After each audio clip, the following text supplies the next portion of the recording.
Trevor asked you the other day about their sacks and interceptions, but they also give 300 passing yards a game, SMU. Where are they vulnerable in the pass game like that? Look, I think every game's different. They're a good football team. They just beat Miami, so we're going to have to do what we do and do it better than what they do. It's going to be a very competitive game, and our guys have had a good week of practice, and we'll see how it goes. I was just wondering about, Kevin's kind of a smaller quarterback, but he's very accurate. Yeah. It seems how, I guess I was thinking kind of about Bryce Young being very accurate but small quarterback when he was in college as well. Yeah. How are they able to do that even though that, it's harder to see over the line? Yeah, I mean, some guys just have the ability to see through the trees, right? And he can change his arm angle, Kevin Jennings. He changes his arm angle. He can make all kinds of different throws. He makes a lot of off-schedule plays. He does a great job of doing that. He's done that in all of their wins and their losses. But he's a dangerous player. He's one of the better guys that we've gone against in the 2 years I've been here. And we just have to do the best we can to you don't really contain him. You just have to make sure that you're in the right spot every single time against him. One more on Kevin Jennings. Do you feel like his tendencies carry over from one year to the next, or do you feel like games change when you look back in quarterbacks year by year? Does that make sense? Yeah, no, it does. I mean, I would say like he is a I don't think he has any tendencies, because he's very athletic and he can make, like I said, he can make a lot of off-schedule plays, and then they run a high-tempo offense, so they do different things in the RPO game and also in the drop-back game. So, I mean, they'll be an empty on one snap, and then the next snap they'll have two backs in the backfield. So they're very multiple in what they do, which, does a great job of accentuating his skill set, no doubt about it. You talked about, letting the young guys know, well, really the team know about Red Bandana Week and what's it mean. How do you make sure the guys, especially the younger players, aren't too juiced up? Or do you want them to be as juiced up? Yeah, emotion's a big part of the game, and we have to control it, but it's a big game. It's a huge game for Boston College. It's a Red Bandana game in memory of Wells Crowther and what he did on that fateful day. And Allison Crowther will be here at the game. We've talked extensively about it this week, showed him a great video this morning about the whole story and what Wells did on that day, and so these guys, they really understand, and they understand what they're playing for, not just each other, but they're playing for Wells.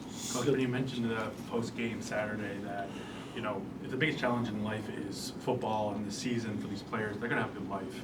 In the context of the Red Bandana game, Wells Crowther representing resilience and self-sacrifice.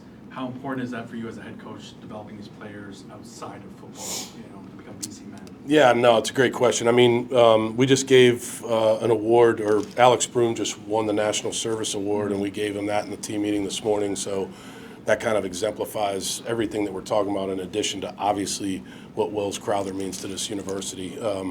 I think that's one of the major parts of Boston College is service to others, and a man and a woman for others. So we have a lot of guys like that on the team. We have a lot of guys that give back to the community, and a lot of guys that have a really good understanding of what this game's all about. Kevin Klein's been here for 6 years, so he knows exactly what this game's all about, and he can tell the younger guys probably better than me, But yeah, no, there's no doubt that all of these guys that are on our team are great guys, and they'll be very successful in life, no doubt about it. And just with college football, I mean, it's one of the best traditions in college football. Yeah. This Red Bandana game. Just you talk a little bit about that, and just what it means to even college football. Yeah, no, it's a great tradition. Last year was just a great experience for me personally, just to be involved in that game and see how passionate the students were and the alums were, and how passionate everybody is for this game. So no, it's a great tradition, and our guys know all about that, and they're excited for the game. Phil, obviously, when you get to any point in the season, winning's still a priority. But now that you get to November, is there a little more emphasis on evaluating players with the NIL and the portal and all that, or is that something you got to do through the whole year? Yeah, I mean, there's a lot that goes into that.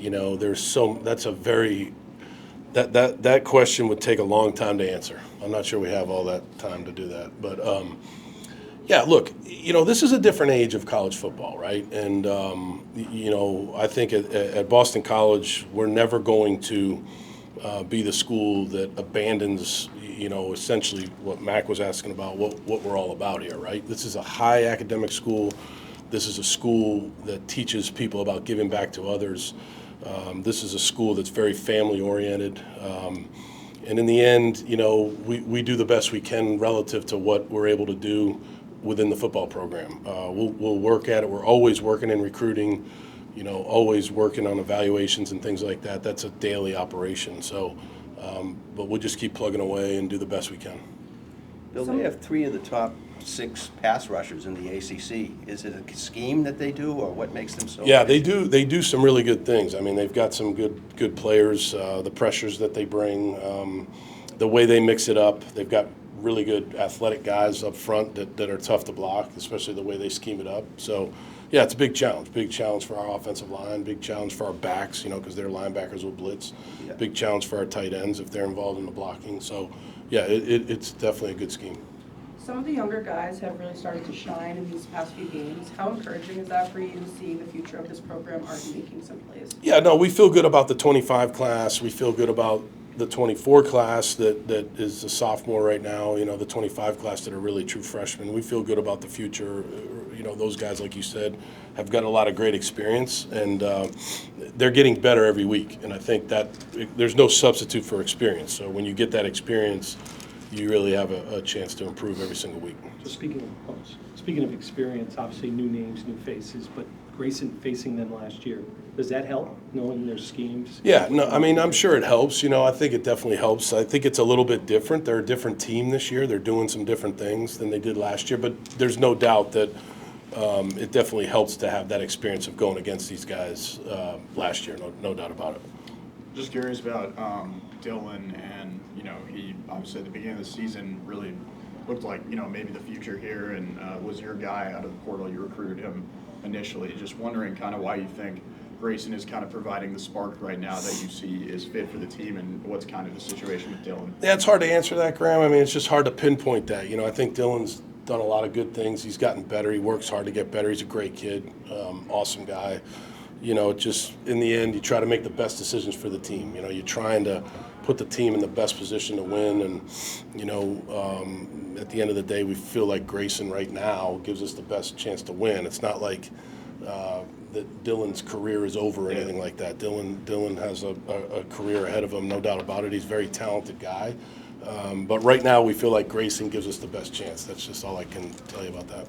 Just in terms of looking ahead with the transfer portal, do you have a sense nationally where some guys might hop in, or can you not even look at that yet? Well, you're not allowed to tamper. Yeah. So you really have, there's certain things you can do, but we certainly don't have the ability to, we don't have the staff size to do all the things that maybe like some of the other schools can do relative to monitoring all the teams that play college football.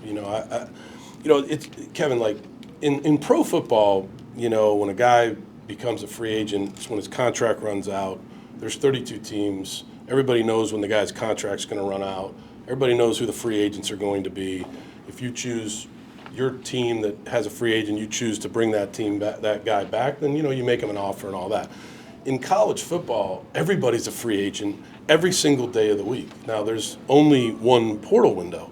So to be able to track like every school in every conference, not just in the Power Four, but also at the lower levels, I would say that that's virtually impossible at a place like BC. I'm just giving you the truth. So we just try to do the best we can. If somebody calls us and says, hey, this guy's interested in transferring, we'll certainly watch him and do the best we can to evaluate him and make the best decision for BC. But it's tough. It is the wild west, because essentially like every kid on this team, when the portal opens up, that has eligibility left, I don't believe that they will, but they can all leave. Every guy has the choice to leave. Does that make sense? Yeah. So like, you got to do a great job of connecting with your own team, making sure that your own team understands what the future looks like, right? Evaluating your own team. I don't really want to lose anybody. You know what I mean? I like to develop players and get to know players and things like that. But at the end of the day, and this is the same for every school, so I'm not just talking about BC, right? When the portal opens up, the whole team can leave. That's the way it is right now. And so, I think here we just try to do the best we can of monitoring that and connecting with our players and trying to see who fits us the best. Couple more here, guys. You talked after the You guys can ask as many as you want. Go ahead. After the game, you mentioned how some situations you've been in the past have gone south with a losing record. Just after the Clemson and Pitt game, what gave you encouragement that it wouldn't be that way here, and how do you think the team has bought into that? Yeah, I mean, we're losing. I mean, we're not winning, and I take full responsibility for that. I've said that after every game. I mean, it starts with the head coach. I do think that this team plays hard. I know that we'll show up and play hard against SMU. These guys have a lot of pride. Nobody wants to be where we are right now. We understand that. Even when I was talking to Mike the other day, my message to the fans is we're working very, very hard to improve the program. We work diligently every single day to develop the players, to recruit players, to eventually maybe look into the portal when the window opens up to look at guys. But I know that these guys will play very hard, and I know that I take a lot of pride in coaching these guys. And I think it's important that there's no excuses. I'm just this is a different era of college football. And it changed very, very quickly. And so to understand all that goes into it right now, it will take time. Whether I'm the coach here or whoever's the coach here, it takes time. It takes time to recruit. This freshman class that's here right now is our first recruiting class, the 25 class. So that's our first recruiting class, right? Then the 26 class will be our second, and the 27. But there's also, people say, quick fixes in the portal. But the portal's tough. In recruiting, you recruit a guy for 2 years, you get to know his family, you really understand what he's all about, the coach that coached him in high school, the teachers, the guidance counselors, all the people that help bring him up. In football, in the portal, you got to make a quick decision. And so you got to do the best you can at, understanding what this guy's all about. They get one visit, they can come in and visit. It's let's just call it a 36-hour visit. It's difficult, especially at a place like BC. We're doing the best we can with that, and I think it'll improve over time. Just with all, it's really interesting you're saying this, and just wondering kind of if you look back on the first time maybe you came into college and became a college head coach, yeah. Up to this time, and do you feel like kind of your expectations of what this job would entail in this era of college athletics now is, way more than you would have expected, or you knew kind of I want to be this kind of GM of this team? In a sense? Yeah, no, it's a good question.